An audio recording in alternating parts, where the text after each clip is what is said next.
Imagine waking up every morning feeling like you're trapped, like your dreams, your potential, your very life are shackled by invisible chains.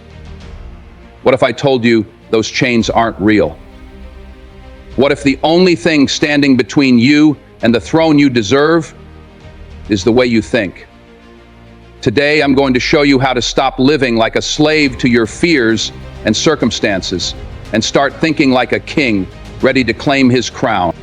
Some of the strongest chains you will ever wear are the ones you can't see, the ones forged not in iron, but in insecurity, in fear, in the stories you were told growing up that said, people like you don't make it. These aren't shackles on your wrists.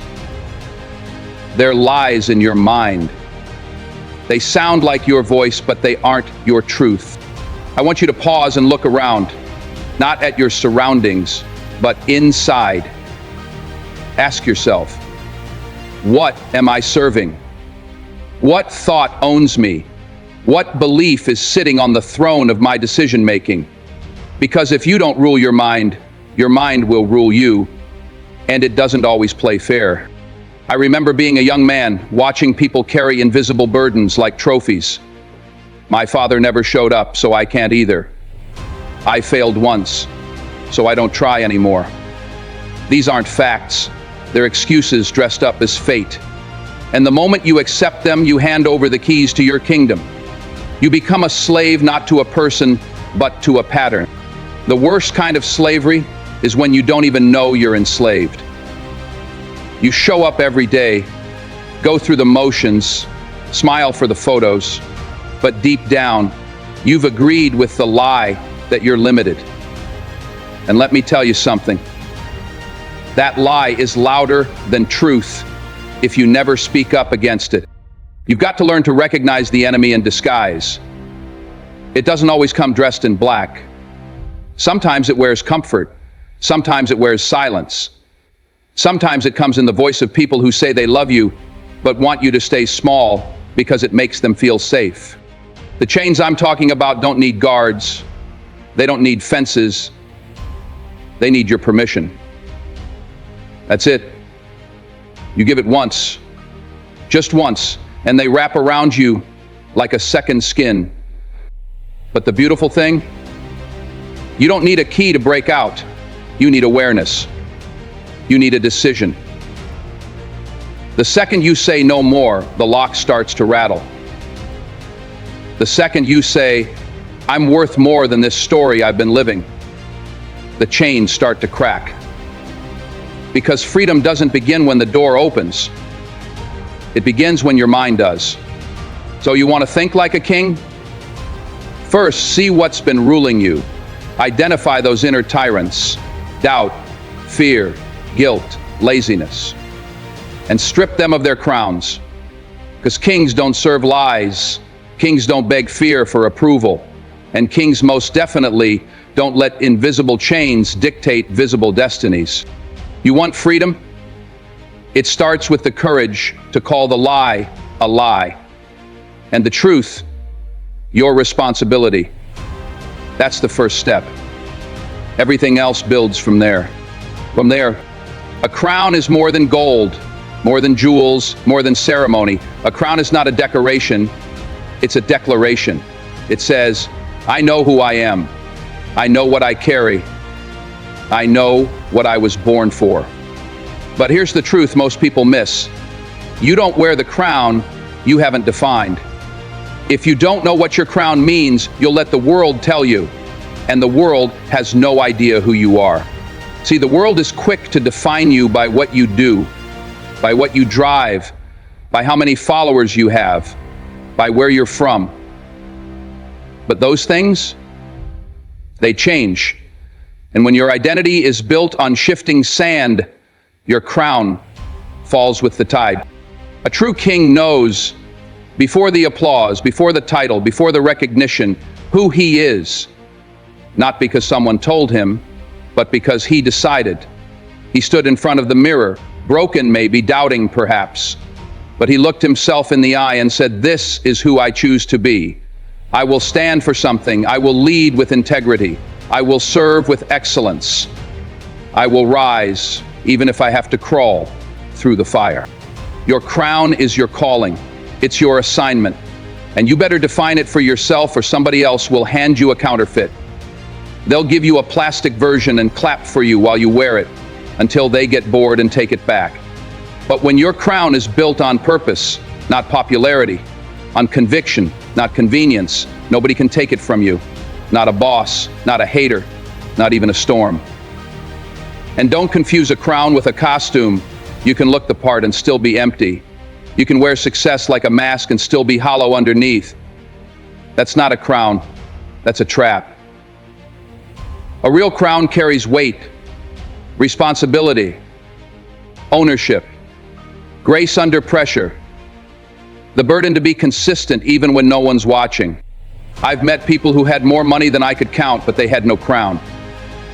I've met janitors, school teachers, single moms who walked with royalty because they knew what they were called to do, and they did it with heart, with purpose, and with fire in their belly. That's a crown. You don't have to be on a throne to be a king. You just have to stop waiting for someone to give you permission to be one. Claim your identity. Walk like it, speak like it, forgive like it, hustle like it, pray like it, rest like it, treat others like it. Tick it up from the pit. Wake up big. Never, because when you define your crown, the world starts to shift. Not because the world changed, but because you did. And that, my friend, is where the reign begins. You know who sits in the back row? Folks who've convinced themselves the spotlight is rented, not inherited. I've been there, pressed against the wall, programs folding in my sweaty palms, convinced history would forget my name before it ever learned to pronounce it. But the back row is a myth. It's just a perspective. The distance between obscurity and ovation is a decision dressed in work clothes. Picture a theater before curtain. Every velvet seat is equal real estate, but only a few souls lean forward, ready to claim the moment. The rest recline, whispering to their fears like loyal pets. They applaud giants, never realizing giants start as whispers too. I remember sweeping a stage at night, humming lines that had never been written for me. The broom was my first co-star, the echo, my first audience. I was acting for empty seats, because I knew one day they'd be full. Center stage isn't geography, it's gravity. When you prepare in private, you generate pull. You magnetize opportunity. People think someone discovers you. No, you uncover yourself, layer by layer, until the world has no choice but to look your way. And when they finally do, it feels sudden, but you know it's been years in the making, forged in silence, rehearsed in rejection. So how do you move forward? Step. That's it. One honest, prepared, unglamorous step. Volunteer for the line nobody wants. Show up early when no one's counting hours. Read the script twice when others skim. Each small, faithful motion drags the spotlight closer, inch by inch, until one evening you realize you're not chasing light, it's chasing you. But hear me, the journey from back row to center stage is not an ascent in ego, it's an ascent in service. The closer you get to the front, the clearer you see the faces behind you, people still doubting, still shrinking. Your role then flips. You become a living cue for their entrance. Your courage writes their permission slip. So tonight, if you're clutching that cheap seat like it's your birthright, loosen your grip, edge forward, stand when your name is mispronounced, and correct them with grace. Plant your feet under the brightest beam, even if your knees tremble. And when the applause finally erupts, let it roll off you like rain, because a king doesn't need noise to know he's reigning. He needs purpose, preparation, and the audacity to walk from the shadows into his own light. Courage isn't lightning striking the sky. It's a quiet knock at your door every single morning, and you deciding whether or not to answer. Most people are waiting to feel brave before they move, but real courage, it doesn't wait for permission. It shows up without applause, without backup, and most of the time, without certainty. I've learned that courage isn't loud. It's not the chest-thumping, speech-giving kind of thing we see in movies. No, courage is showing up to the audition after you bombed the last one. Courage is getting out of bed when the weight on your chest feels heavier than your dreams. Courage is telling the truth when a lie would make life easier. It's the decision to stand your ground even when your knees are shaking. And the truth is, courage doesn't come fully formed. It has to be rehearsed, like lines in a script, like steps in a dance. You don't just wake up ready to face the lions. You face a kitten first, then a barking dog, then a storm, and before you know it, the lions come. And you don't flinch. Not because you weren't afraid, but because you'd been practicing courage in smaller moments all along. We often think fear disqualifies us from greatness, like we have to be fearless to move forward. But I've been in rooms with the boldest voices you've ever heard, and every single one of them was afraid. The difference? They moved anyway. They showed up, even if doubt was sitting in the front row. They performed, even if their inner critic was screaming louder than the crowd. I remember standing backstage before some of the biggest moments of my life, heart pounding like a war drum, palms sweating, voice cracking, and something inside would whisper, "You don't belong here." But then something deeper, something stronger would whisper back, "Yes, you do." That whisper? That was courage. Not a shout, just enough to take one step forward. Then another, then another. You don't need a guarantee to be brave. You don't need a crowd. You just need a moment of truth. A split second where you choose belief over fear. And you need to repeat that moment every day. That's what courage is. Repetition. Not a one-time burst of heroism, but a lifestyle, a mindset, a commitment to move in the direction of your purpose, even when your feet feel heavy with doubt. And listen, some days you'll get it wrong. You'll freeze. You'll hesitate. You'll retreat. That's okay. The rehearsal isn't ruined because you missed a line. What matters is that you show up again tomorrow. You stand at the door, you hear the knock, and you answer. Every time you do, courage gets a little louder, a little stronger, until one day, it's not just knocking, it's carrying you. Mastery doesn't happen in the spotlight, it's forged in the dark.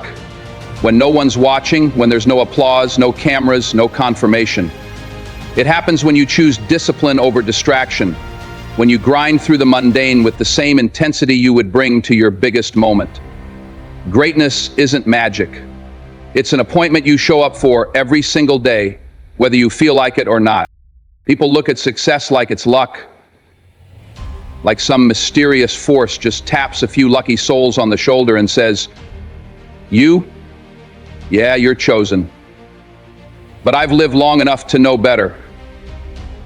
Success isn't random. It's scheduled. It's booked in advance by the people willing to prepare before the opportunity shows up. Preparation is not just about skill, it's about respect. You respect your gift enough to sharpen it, even when there's no guarantee you'll be called to use it. You don't prepare when the lights come on. You prepare so the lights come on. I've walked into auditions where people thought I came out of nowhere. What they didn't see was the years of study, the nights I rehearsed lines in the mirror, the mornings I practiced emotional control, breath control, posture, silence, all of it. I wasn't lucky. I was ready. You see, preparation is the proof that you believe in your future. It's faith in motion. When you prepare, you're saying, "I expect to win. I expect to be needed. I expect my moment to come, and when it does, I will not shrink. I will rise." But if that moment comes and you haven't done the work, that's not missed opportunity. That's self-betrayal. And nothing hurts like knowing you weren't ready for what you prayed for. And let me tell you something else. Preparation protects you from panic. When the pressure rises, when the stakes are high, It's your preparation that keeps your voice steady, your back straight, your mind clear. It becomes your foundation. Without it, you start to crack. You doubt. You second guess. But when you've put in the work, when you've done the reps, you stand up there not hoping you can do it, you know you can. The problem is too many people want the crown, but not the grind. They want the results, but not the repetition. But a king doesn't rise by chance. He rises by choice. Repeated, intentional choices that build something solid under his feet. You can't skip preparation and expect to stand tall when it counts. So whatever your craft is, acting, writing, leading, healing, parenting, building, honor it, study it, respect it. Keep your tools sharp, because when the door opens, and it will open, you won't have time to get ready. You'll either be ready or you'll watch someone else take the spot you were born for. Mastery is quiet. It doesn't brag. It doesn't post. It doesn't rush. But when it walks into the room, it owns the space because it came prepared. Not everyone around you is meant to walk with you. Some people are in your life for a season, not a journey. And the longer you try to carry them into chapters they weren't written for, the heavier your steps become. A king doesn't just rule a kingdom. He chooses his court carefully, intentionally, because your environment shapes your elevation. Who surrounds you either sharpens your vision or slowly blinds it. I've been in rooms where everybody smiled, everybody clapped, but nobody believed. Nobody pushed. Nobody told the truth. That kind of company is dangerous. It's not the loud enemies that derail you. It's the quiet comfort of people who keep you small. Folks who celebrate your mediocrity because it makes them feel safe. People who call your growth change like it's a crime. You're different now. Yes. I worked to be. I refuse to stay where I started. You've got to ask yourself, who's at your table and what are they feeding you? Are they feeding your fire or your fear? Are they pouring into your purpose or sipping from your energy? A king does not dine with those who dishonor the mission. Loyalty isn't about time, it's about alignment.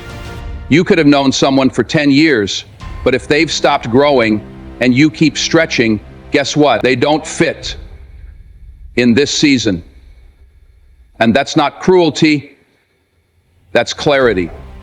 I'm telling you, protect your atmosphere like your future depends on it, because it does. If you hang around people who gossip, you'll drown in noise. If you sit with people who complain, you'll start seeing problems where there are none. But if you surround yourself with warriors, dreamers, builders, iron sharpens iron. They'll call you higher. They'll challenge your laziness. They'll tell you the truth when it stings, because they care more about your destiny than your comfort. And don't just seek praise, seek pressure. The right people won't always clap for you. Sometimes they'll correct you. They'll say, "That's good, but I've seen better in you." They won't let you settle. That's love. That's royalty. You see, kings don't isolate, but they do insulate. They guard their space. They don't allow just anyone to sit close, because not everyone understands the weight of the vision. Some people are just curious. Some people are jealous. Some people want proximity, not partnership. Learn the difference. You're not being arrogant when you protect your peace.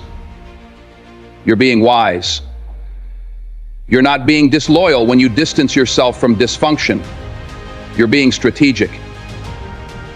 Because every great destiny comes with a price, and one of the highest is choosing who gets access.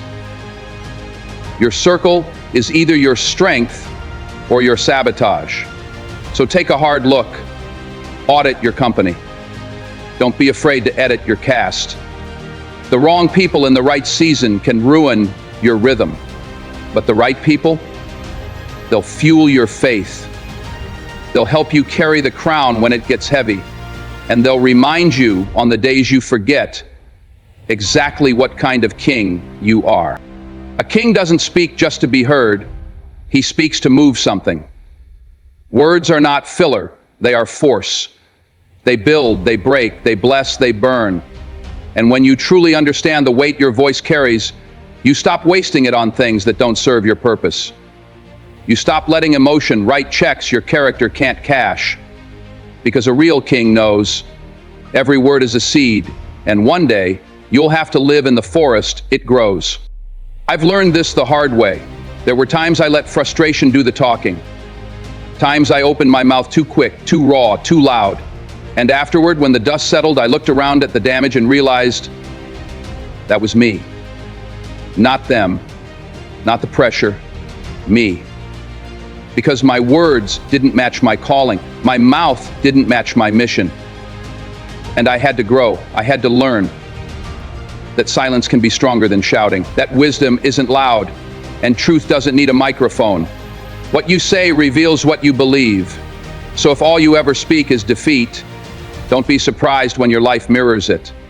If all you speak is bitterness, don't wonder why your relationships rot. You can't live like royalty and talk like a victim. You can't build a palace with the language of a prison. Your words are a mirror, and sometimes what they reflect back is a wound still bleeding. But when a king speaks with purpose, with patience, with vision, things shift. Atmospheres bend. People listen. Not because he demanded attention, but because he earned it. He speaks life over himself when nobody else does. He declares the end before the beginning even makes sense. And he doesn't waste breath on gossip, on pettiness, on proving points that don't push the mission forward. Every room you walk into is waiting on your tone, not your title, your tone. A king walks in and doesn't have to announce himself. His energy, his presence, and yes, his words do it for him. He knows when to speak and when to listen. He knows that timing is as powerful as truth. And he's not afraid to hold his tongue when the moment calls for it. Because real power doesn't panic to be heard. It waits for the right moment, and then it lands with precision. And when he speaks, he lifts. He corrects without crushing. He commands without controlling. He blesses without bragging. That's the voice of a king. That's the kind of sound that makes people stand taller just by hearing it. So I ask you, what kingdom are your words building?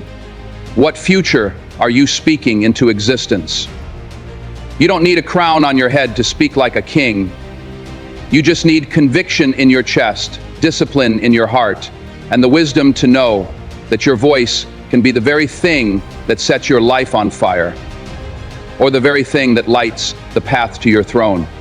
A king understands the value of time, not just in minutes and hours, but in purpose and legacy. He doesn't rush, but he doesn't waste. He moves with intention, like every step is a declaration, every delay a strategy, every second an investment. That's the thing about kings. They don't just chase goals. They align with timing.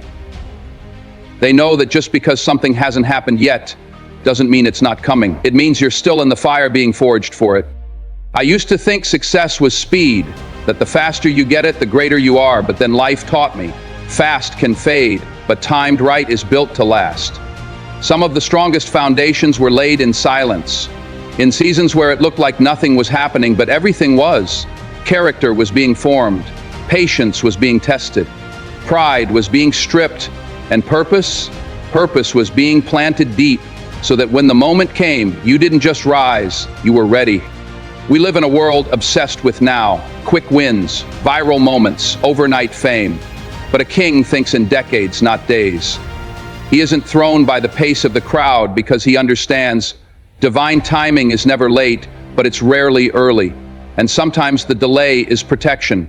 Sometimes the no is a setup for a greater yes. Sometimes the closed door is mercy disguised as rejection. A king doesn't beg to be let in. He builds his own gate and waits until it's time to open it. And let me be real with you. There are going to be seasons where it feels like everyone is passing you, like their platform is rising and your prayers are still stuck in the waiting room. And that's when the enemy of your destiny starts whispering, "You're too late. You missed it. It's over. But you got to speak back. I wasn't built to peak early. I was built to last. When you understand timing, you stop trying to force your way forward. You stop comparing your chapter 2 to someone else's chapter 20. You stay in your lane and you master your pace. You realize that preparation is progress, that character is currency, that patience isn't passive, it's powerful. And listen, timing doesn't mean standing still. It means moving in rhythm. You study, you practice, you refine, you keep building in the background so that when the curtain rises, you're not surprised, you're ready. And the world will call it a breakout, but you'll know this didn't happen overnight. This was time working with intention. So take the pressure off your clock. You're not late. You're not behind. You're being aligned. Keep walking with faith, not fear. Keep building like it's already yours, and trust when it's your moment, nothing and no one will be able to block it. Because a king doesn't rush destiny, he respects it. He prepares for it, and when it calls, he answers right on time. Power is not about how loud you roar or how many people bow before you. It's about the quiet strength that anchors you when everything around you is shaking. True power doesn't need validation from the crowd, because it is born from a deep well of self-respect and unwavering conviction. A king's power is the calm in the storm, the steady hand that holds the scepter when the kingdom trembles. I've seen power mistaken for control, for dominance, for force, and those things are just noise. Real power is patient. It listens more than it speaks. It doesn't need to prove itself because it already knows its worth, and that knowledge gives it freedom. Freedom from fear, from insecurity, from the need to perform. A king moves from a place of abundance, not scarcity, and that changes everything. Power is also responsibility. It's not a ticket to selfishness or entitlement. It's a burden and a blessing, a call to serve something greater than yourself. When you hold power, you have the ability to shape lives, to influence futures, to rewrite stories. That's why a true king wields power with humility and grace. He understands that every decision, every word, every action carries weight far beyond himself. And here's the real test. Power shows its true face, not when things are easy, but when they're hard. When the enemy is at the gates, when betrayal comes from within, when the pressure is crushing. That's when power isn't flashy. It's foundational. It's the quiet resolve that says, I will stand, I will protect, I will lead. You don't earn power by demanding it. You earn it by living it. By being consistent, by owning your mistakes, by growing through pain instead of running from it. People respect a king who is real, not perfect. A king who can admit when he's wrong, but still commands the room because he owns his journey. So ask yourself, where does your power come from? Is it from applause and accolades, or from the inner fortress you've built? Are you flexible enough to bend without breaking? Strong enough to carry burdens without complaining? Wise enough to use your power to elevate others, not just yourself? Because power, real power, is not a weapon. It's a legacy. And the kind of legacy you leave depends on how you wield the power you've been given. Will you use it to uplift, to inspire, to build? Or will you let it consume you, turning you into a tyrant in your own story? Remember, the greatest kings in history weren't just powerful, they were powerful for their people. And that is the power worth chasing, worth embodying, worth living every day. Legacy isn't about monuments or money. It's about the mark you leave on hearts long after you've left the stage. It's the story people tell when your name comes up in conversation, the lessons passed down, the lives transformed because you chose to live bigger than yourself. A king's true crown isn't gold or jewels. It's the impact he leaves behind, the seeds he plants, that grow into forests. I've thought a lot about legacy, especially in moments when the applause fades and the spotlight dims. What remains then? It's not the awards or the titles. It's the quiet influence you had on others' lives. I remember mentors who never sought recognition, but who changed everything by simply believing in me when no one else did. Their faith became my foundation. Their words still echo in my mind, reminding me that how you live today writes the story you leave tomorrow. Legacy is also about sacrifice, the hard choices that mean giving up comfort now for something greater later. It's about saying no to distractions so you can say yes to purpose. It's about standing firm when it's easier to walk away. Kings understand that their reign is temporary, but the legacy they build is eternal. They don't just live for themselves. They live for those who will follow. And here's the thing. Legacy starts now. Not someday, not when you're ready, but in the decisions you make every day, the way you treat people, the integrity you uphold when no one's watching, the courage you show in small moments. Every act is a brushstroke painting the picture of who you are for generations to come. You can't control how history will remember you, but you can control how you live right now. You can choose to be remembered as a king who lifted others, who fought for what was right, who faced challenges with honor and grace, or you can settle for being a footnote, forgotten, unnoticed, unfulfilled. Legacy is a responsibility and a gift. It calls you to live intentionally, to lead with heart, to inspire by example. It asks you to build something that outlasts your fears, your failures, your doubts, to create a foundation so strong that those who come after can stand taller because of you. So I challenge you, think beyond today, beyond yourself. Dream about the life you want to leave behind. Plant those seeds with care, water them with perseverance, and watch as your legacy grows into something bigger than you ever imagined. Because a king's true power lies not in the moment he rules, but in the story he leaves. So here's the truth. Thinking like a king means stepping into a mindset where you own your power, your purpose, and your future. It means breaking free from the chains of doubt, fear, and the limits others try to place on you. It's about courage in the face of uncertainty, relentless preparation when no one's watching, and surrounding yourself with those who push you higher. It's choosing your words with wisdom, respecting the timing of your journey, wielding power with humility, and building a legacy that outlives you. This isn't just a call to think bigger, it's a call to live bigger, to rise above being a slave to circumstance, opinion, or insecurity, and claim the throne that's been waiting for you all along. The crown isn't given, it's earned.